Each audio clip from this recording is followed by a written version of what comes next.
એઓર્ટિક valve area. Aortic valve area એ second right intercostal સ્પેસમાં right sternal border પાસે આવેલ છે, જ્યારે પલ્મોનિક વાલ્વ એરિયા એ સેકન્ડ લેફ્ટ ઇન્ટરકોસ્ટલ સ્પેસમાં લેફ્ટ સ્ટર્નલ બોર્ડરની પાસે આવેલ હશે. અર્બ્સ પોઇન્ટ એરિયા એ થર્ડ લેફ્ટ ઇન્ટરકોસ્ટલ સ્પેસમાં લેફ્ટ સ્ટર્નલ બોર્ડર પાસે આવેલ હશે. ત્યાર પછી ટ્રાઇકસ્પિડ વાલ્વ એરિયા એ ફોર્થ લેફ્ટ ઇન્ટરકોસ્ટલ સ્પેસમાં લેફ્ટ સ્ટર્નલ બોર્ડર પાસે હશે. ત્યાર પછી જોઈએ માઇટ્રલ વાલ્વ એરિયા.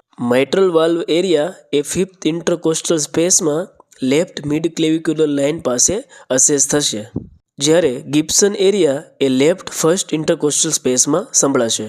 પેટન્ટ ડક્ટસ આર્ટેરિયોસિસ એ આ ગિબ્સન એરિયામાં સંભળાશે.